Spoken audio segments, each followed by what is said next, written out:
Keputusan luar biasa Menpora tepat diumumkan hari ini.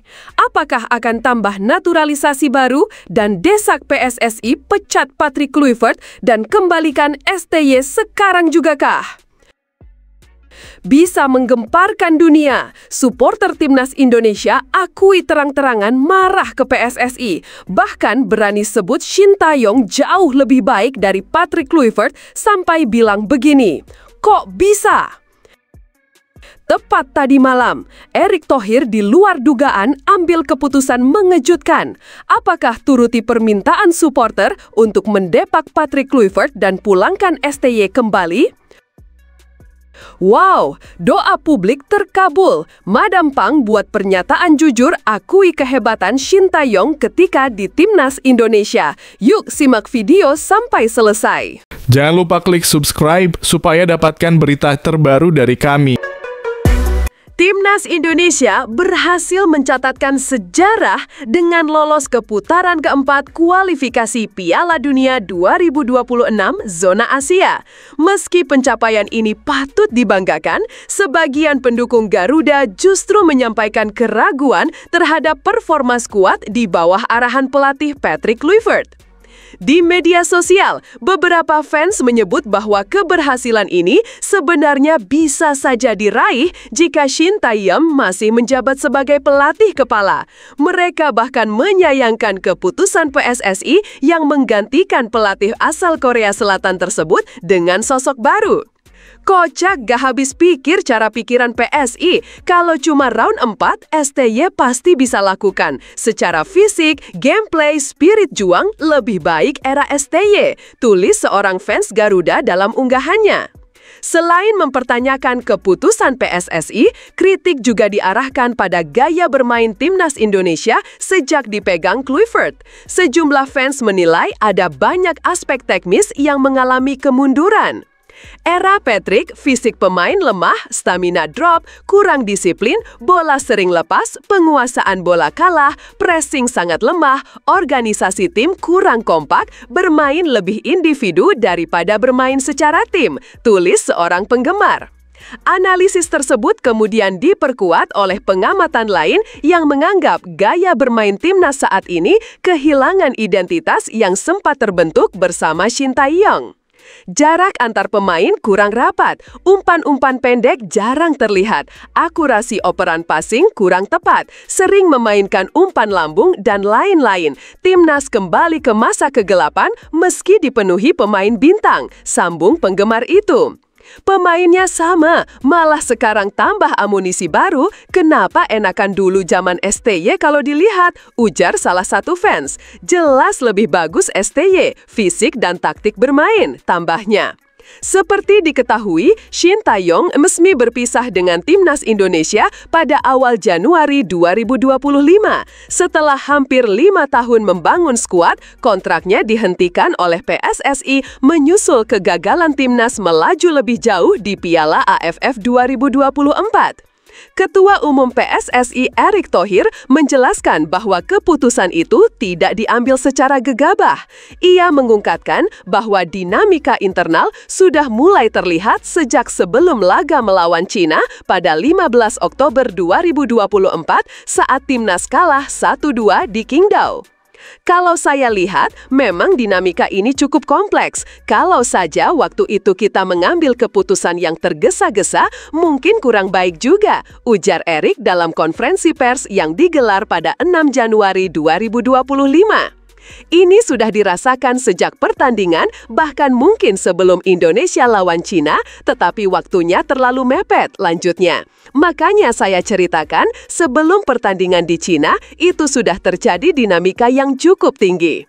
Usai berpisah dengan STY, PSSI bergerak cepat menunjuk Patrick Kluivert sebagai pelatih baru Timnas Indonesia. Keputusan ini disambut dengan antusiasme di satu sisi, tapi juga memicu kekhawatiran karena ekspektasi publik kini semakin besar. Salah satu yang paling vokal mendukung Shin Tae-yong adalah Greg Nwokolo, mantan pemain naturalisasi yang pernah memperkuat Timnas Indonesia. Greg menyampaikan kekagumannya terhadap kontribusi STY dan menyayangkan publik yang hanya menilai dari hasil akhir. Shin Tae-yong on the stand. Awal dia datang, dia mau nurut. Oh, pemain lokal aja. Ayo, apa hasilnya? Gak bagus, ujar Greg dalam podcast YouTube PODSA. Dia sadari bahwa satu hal yang buat dia bertahan di Indonesia adalah hasil. Dia cari pemain di luar, katanya. Greg menilai banyak orang gagal memahami proses panjang yang telah dijalani Shin Tae-yong dalam membangun skuad Garuda. Ia menyebut hanya melihat hasil tanpa memperhatikan perjuangan di belakang layar. Makanya kita lihat sekarang, kita hanya melihat hasil, tapi kita nggak lihat apa yang Shin Tae-yong lakukan, ujar Greg.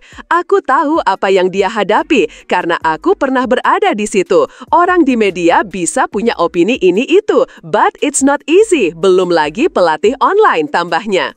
Mantan pemain Persija Jakarta ini juga menyoroti sisi emosional Shin Tae-yong setiap kali timnas Indonesia meraih kemenangan. Menurutnya, itu adalah bentuk pelampiasan dari tekanan besar yang selalu mengiringi sang pelatih. Saya mengerti dia, makanya kalau lihat dia setiap menang pertandingan, dia selalu emosional karena dia tahu apa yang dia hadapi itu tidak mudah, ujarnya. Kini, setelah babak baru dimulai bersama Patrick Kluivert, publik sepak bola nasional dibuat penasaran. Apakah timnas Indonesia benar-benar berada di jalur yang tepat atau seharusnya Shin Tae-yong diberi kesempatan lebih lama? Bagaimana pendapat Anda? Apakah Patrick Kluivert mampu membawa timnas lebih jauh atau Anda justru rindu pada konsistensi dan fondasi yang dibangun STY? Silahkan tinggalkan komentar Anda dan mari berdiskusi demi masa depan sepak bola Indonesia yang lebih baik. Presiden Federasi Sepak Bola Thailand, Ma Dampang, memberikan pengakuan atas kualitas timnas Indonesia di bawah asuhan Shin Tae-yong. Dalam sebuah pernyataan, sosok yang dikenal karismatik dan awet muda itu menyebut skuad Garuda sebagai tim yang sangat tangguh dan menakutkan di kawasan Asia Tenggara. Di Piala AFF, baik Indonesia maupun negara lain sama-sama menakutkan. Timnas Indonesia tim yang bagus dan terbukti mereka lolos ke babak ketiga kualifikasi Piala Dunia 2026 zona Asia, ujar Ma Dampang dalam wawancara terbaru. Pujian ini menandai pengakuan dari rival kuat di Asia Tenggara, mengingat Indonesia dan Thailand kerap bertemu dalam laga-laga krusial di ajang regional. Di bawah komando Shin Tae-yong, Indonesia memang menunjukkan perkembangan signifikan baik dari segi taktik, fisik maupun mental bertanding. Namun demikian, Ma Dampang juga menegaskan bahwa dominasi Thailand atas Indonesia dalam turnamen Piala AFF masih belum tergoyahkan. Namun, di Piala AFF belakangan ini, Thailand belum pernah kalah dari Indonesia. Lanjutnya. Pernyataan tersebut menjadi semacam pengingat bahwa meskipun Indonesia tengah mengalami peningkatan performa yang signifikan, Thailand tetap menjadi rintangan besar yang belum berhasil ditaklukkan sepenuhnya, khususnya di turnamen antar negara Asia Tenggara seperti AFF. Dengan lolosnya Indonesia ke babak ketiga kualifikasi Piala Dunia 2026 zona Asia, persaingan antara kedua negara diprediksi akan semakin menarik. Thailand dan Indonesia sama-sama memiliki ambisi besar untuk menembus level tertinggi di kancah sepak bola Asia. Bagaimana menurut Anda? Apakah Indonesia di era Shin Tae-yong sudah bisa menyaingi dominasi Thailand atau masih ada pekerjaan rumah yang harus diselesaikan untuk menembus batas tersebut? Silahkan tulis pendapat Anda di kolom komentar dan mari berdiskusi bersama pecinta sepak bola tanah air.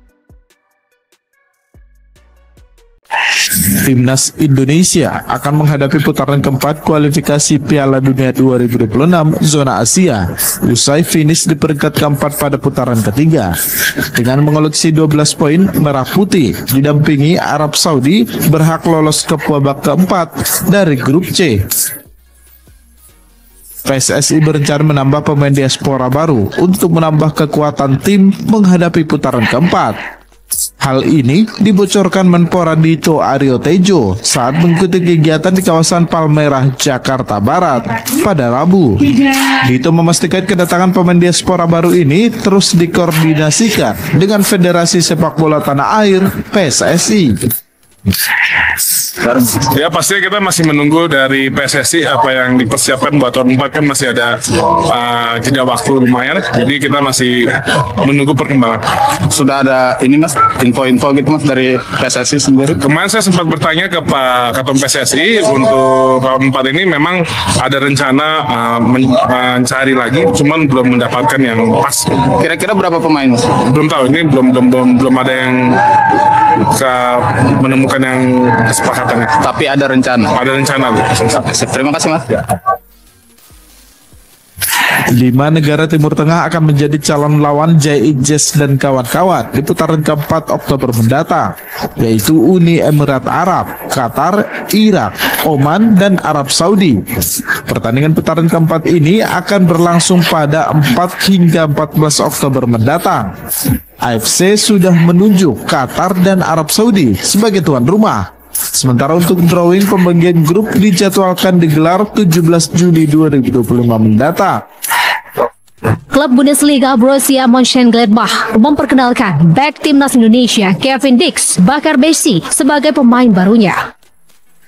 Dix resmi tercatat sebagai pemain baru Mönchengladbach per 1 Juli 2025. Sebelumnya, Dix telah menandatangani kontrak dengan Die Voogtland sejak 5 bulan lalu. Bek 28 tahun ini didatangkan dari juara bertahan Liga Denmark FC Copenhagen sebagai pemain barunya di bursa transfer musim panas berstatus bebas transfer.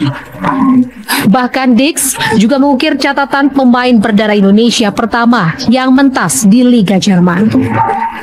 Dix nantinya akan bersaing dengan bek-bek lainnya penghuni Stadion Borussia Park seperti Nico Elvedi, Chiarovia, Friedrich, hingga Ko Itakura. Dirinya juga diproyeksikan menjadi kapten anyar Mönchengladbach berkat jiwa kepemimpinannya, pengalaman, serta disiplin yang dimilikinya. Bersama Dix, Borussia Mönchengladbach diharapkan mampu meningkatkan prestasi untuk menempati posisi papan atas Bundesliga di musim depan. Timnas Indonesia U17 arahan Nova Arianto terus berbenah jelang Piala Dunia U17 yang akan digelar tahun ini. Timnas U17 Indonesia mendapat suntikan kekuatan. Sebanyak 9 pemain diaspora dipanggil untuk mengikuti pemusatan latihan di Bali mulai 7 Juli mendatang. Nama-nama ini berasal dari klub-klub luar negeri dan dipercaya punya kualitas untuk bersaing di level dunia. Di antaranya ada Feike Muller dari Willem II Belanda dan Lionel De Troy dari klub Palermo Italia. Dari Australia ada Ezer Jacob Tanjung yang bermain untuk Sydney FC 2. Sementara dari Norwegia, Azadin Ayub dan Nicholas Indra Myosun juga dipanggil. Nama-nama lain seperti Floris De Pecter, Deston Hope, Jonah Gasling, dan Noha Simangunsong melengkapi daftar 9 pemain diaspora yang siap mengangkat prestasi Garuda Muda.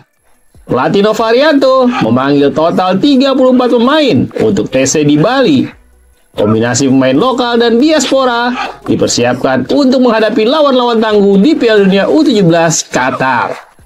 Timnas putri Indonesia tampil habis-habisan pada laga kedua grup D melawan Pakistan pada kualifikasi Piala Asia 2026 Rabu malam. Garuda Pertiwi harus mengakui keunggulan lawan 0-2, Pakistan menang.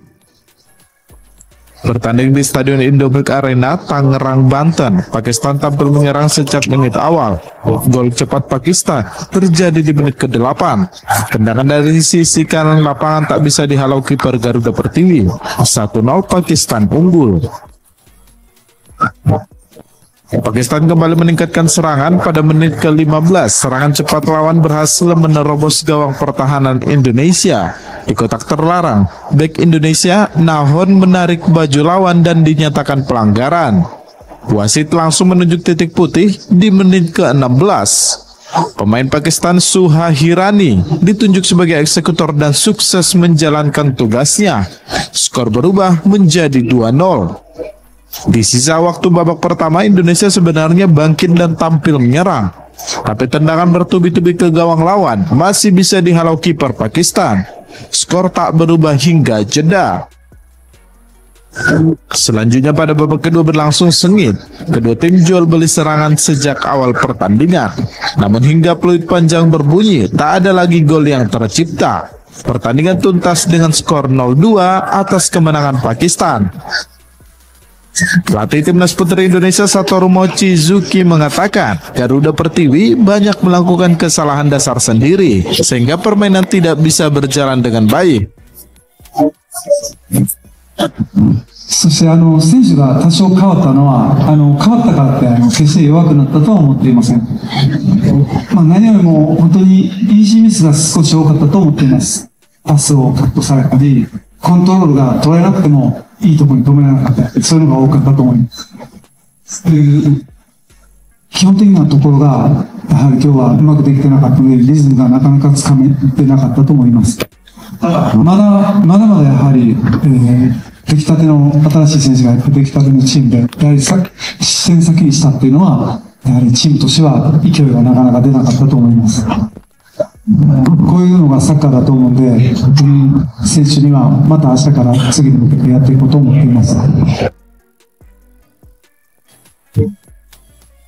Kekalahan ini membuat Timnas Indonesia tergusur ke posisi ketiga klasemen sementara grup D kualifikasi Piala Asia Wanita 2026. Coach Mochi mengaku akan memperhatikan pertandingan selanjutnya melawan Taiwan.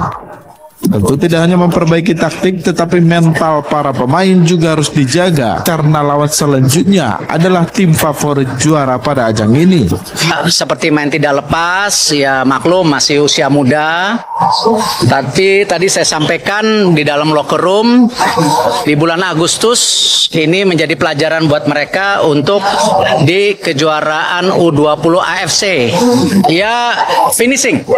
Kalau kita lihat kemarin lawan Kyrgyzstan 1-0, hari ini kesempatannya banyak tapi finishing di depan belum. Ya memang ini salah satu nanti yang kita harus perbaikin. Saya rasa bagaimana finishingnya. Bek Persija Jakarta dipastikan tetap berseragam oranye pada Liga 1 musim depan. Hansa Muyama memilih setia membela Persija Jakarta untuk 1 musim ke depan. Bek asal Mojokerto, Jawa Timur itu mengatakan tak sulit menerima perpanjangan kontrak dari Persija. Meski ia mengaku banyak tawaran dari klub lain, tetapi Hansa Muyama tetap memprioritaskan Persija. Perpanjangan kontrak dari Macan Kemayoran ini tak lepas dari penampilan apik Hansa Muyama musim lalu. Meski sempat lama cedera, namun ia tetap berjuang memberikan penampilan terbaiknya. Bahkan pada musim lalu, pemain berusia 30 tahun itu baru bisa tampil ketika kompetisi sudah berjalan sekitar 10 pekan. Kebangkitan Hansa Muyama terjadi sejak Persija Jakarta menjamu Borneo FC Samarinda pada akhir 2024 lalu. Saat itu Hansamu dimainkan di menit ke-82 setelah 8 bulan menepi dari lapangan karena cedera. Setelah momen comeback itu, Hansa Muyama seperti terlahir kembali dan tampil gemilang. Ia tampil sebanyak 19 kali pada 6 laga, semuanya menjadi starting 11 dan bermain penuh sepanjang laga. Arema FC resmi perkenalkan pemain asing asal Brasil Yan Mota. Pemain berusia 25 tahun ini dikontrak dengan durasi 1 musim ke depan. Yan Mota akan memperkuat sektor ini belakang tim berjuluk Singoedan. Nama Yan Mota bukan sosok asing di jagat dunia sepak bola Indonesia. Sebelumnya dirinya pernah membela Persija Jakarta musim 2021-2022. Sementara pemain bertinggi badan 190 cm ini dinilai sebagai bek yang kuat dalam duel udara dan disiplin dalam bertahan. Selain itu, Arema juga telah merekrut Odivan Querit, stopper asal Brasil. Odivan dikontrak dengan durasi selama 1 musim ke depan. Sebelum ke Arema, Odivan memperkuat klub Liga Brasil Série C. Selama 2 musim, Odivan tercatat 33 penampilan tanpa ada satupun kartu merah.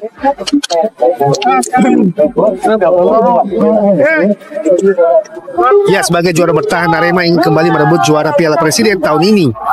Kehadiran pemain asing barunya diharapkan bisa mengimbangi lawannya di ajang kompetisi tersebut. Di bawah racikan pelatih baru Marco Santos, Arema sudah merekrut 8 pemain asing asal Brasil. Seluruh pemain Anyar Singoedan ini persiapan menjadi motor serangan di ajang Piala Presiden dan Liga musim depan. Senat Amerika Serikat yang dikuasai Partai Republik meloloskan rancangan undang-undang pemangkasan pajak dan belanja Presiden Donald Trump pada Selasa waktu setempat. Rancangan undang-undang tersebut telah diserahkan ke DPR untuk persetujuan akhir sebelum masuk ke meja Trump untuk ditandatangani menjadi undang-undang sebelum peringatan Hari Kemerdekaan pada 4 Juli. Partai Republik harus bekerja keras dan bersatu menggiring rancangan undang-undang setebal 940 halaman itu di Kongres yang mendapat tentangan dari Partai Demokrat. Setelah perdebatan sengit selama 24 jam, rancangan undang-undang itu akhirnya lolos dengan suara tipis setelah Wakil Presiden J.D. Vance memberikan suara penentu menjadi 51 setuju dan 50 menentang.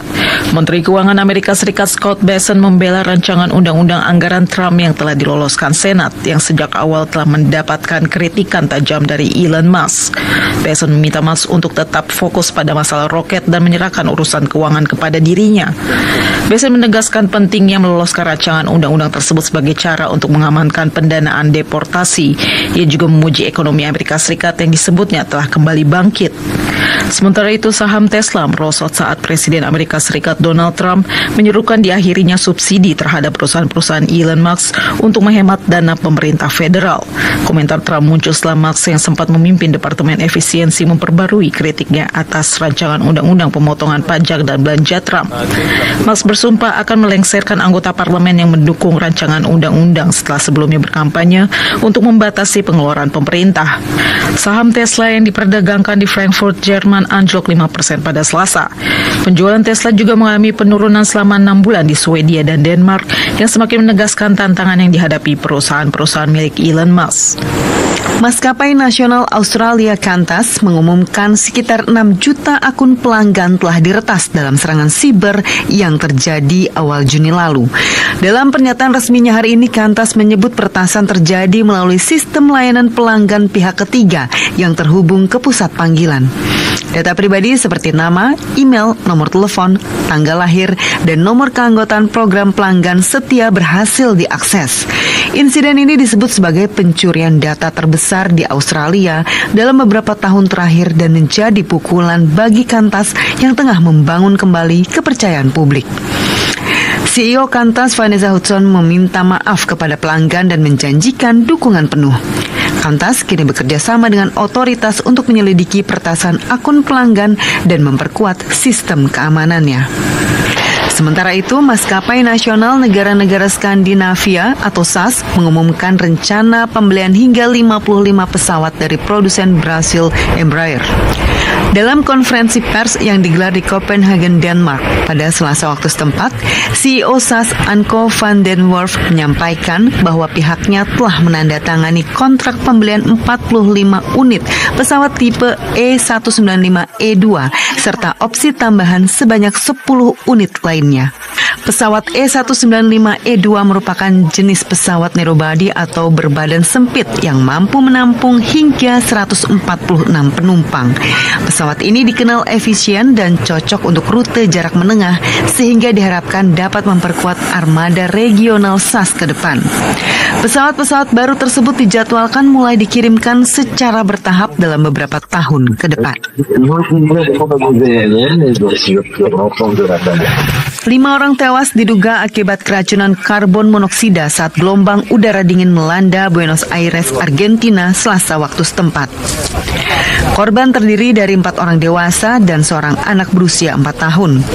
Seorang bayi berusia 3 tahun berhasil diselamatkan. Penyelidikan awal menunjukkan kemungkinan kebocoran gas dari alat pemanas di rumah korban.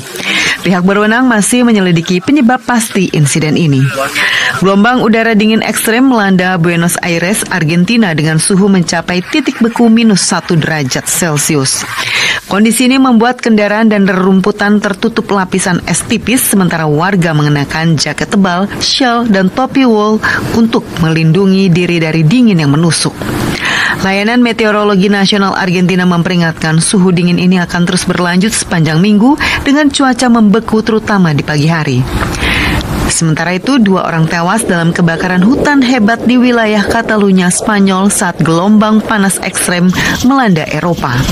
Kebakaran terjadi di antara daerah Torrevieja dan Florillacs, Catalunya, Spanyol, Selasa waktu setempat, menghanguskan lahan pertanian seluas sekitar 40 km. Petugas pemadam kebakaran menyebut angin kencang dan badai memperparah kondisi di lapangan. Sekitar 14.000 warga diminta tetap berada di dalam rumah. Gelombang panas melanda Jerman dengan suhu mencapai 37 derajat Celcius, membuat para pekerja konstruksi dan pedagang jalanan berjuang menghadapi cuaca ekstrem. Pekerja lapangan terpaksa memperbanyak istirahat, mengonsumsi hingga 6 liter air per hari, dan menyesuaikan ritme kerja untuk menghindari risiko kesehatan. Otoritas memperkirakan suhu bisa mencapai 40 derajat dalam beberapa hari ke depan.